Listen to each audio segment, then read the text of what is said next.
Dear Ukrainians, now in Kharkiv and Dnipro, in our other cities and communities, the elimination of the consequences of Russian strikes continues.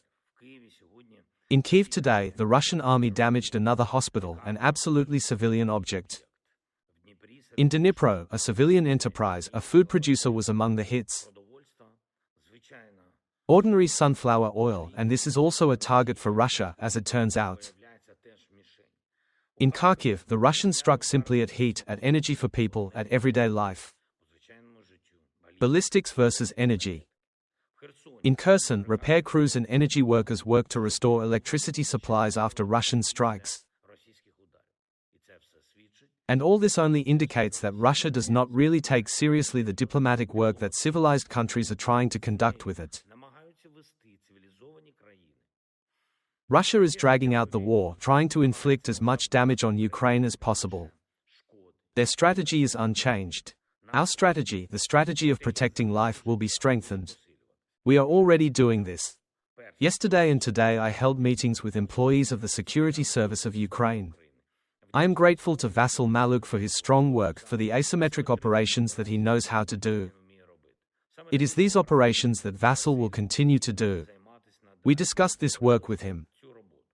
The SBU has full political support for our asymmetric actions against Russia. Yevhen Kamara is an experienced person. He is now appointed as the interim acting head of the Security Service of Ukraine. Kamara heads the Special Operations Center, A, of the SBU. I also spoke with Denis Kilimnik, the first deputy head of Alpha. He is one of those who inflict exactly those strikes on the enemy that the Russians feel, which add motivation to Ukrainians.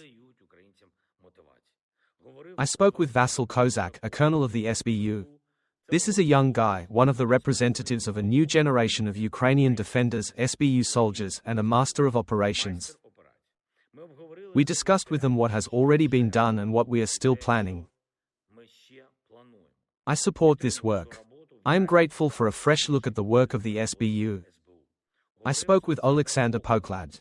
It is important that the internal protection of Ukrainian statehood and the counterintelligence component of the SBU's work have been significantly strengthened during the war. The potential of the SBU will be greater in the context of protecting Ukraine, protecting our positions, protecting national interests. I thank everyone who works this way. There will be further personnel decisions. Today there was an important conversation with Mikhailo Fedorov. He presented the format of the update in the Ministry of Defense of Ukraine. What should be the priorities? What solutions do we need? Of course, there should be even more manufacturability, and this is the main task for the minister. It is with greater technological sophistication that we must resist Russia's attempt to make this war endless. We counteract at the level of our security sector. The Security Service of Ukraine, intelligence, our other security elements, also at the level of the defense sector. And it is in the Ministry of Defense that the key to greater stability of Ukraine and the beginning of changes in the entire defense structure, including the army, lies. Specific things already done obviously work effectively. In December, 35,000 occupiers were destroyed.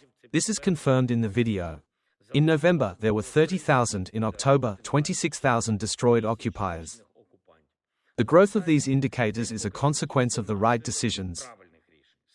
There should be more such decisions, and every right decision in the area of defense saves the lives of our Ukrainian soldiers.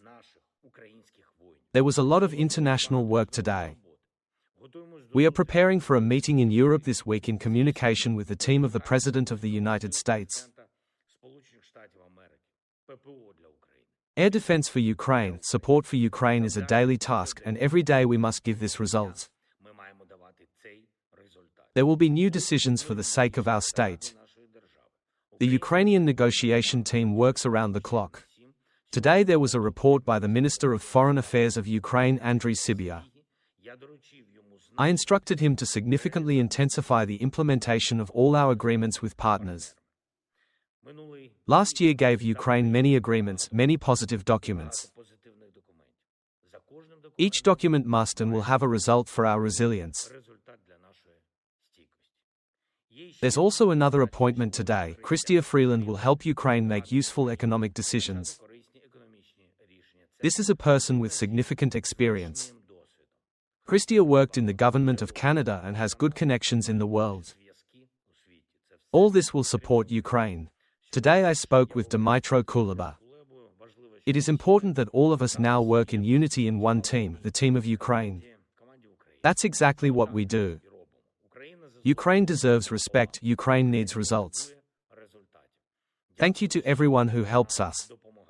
Glory to Ukraine.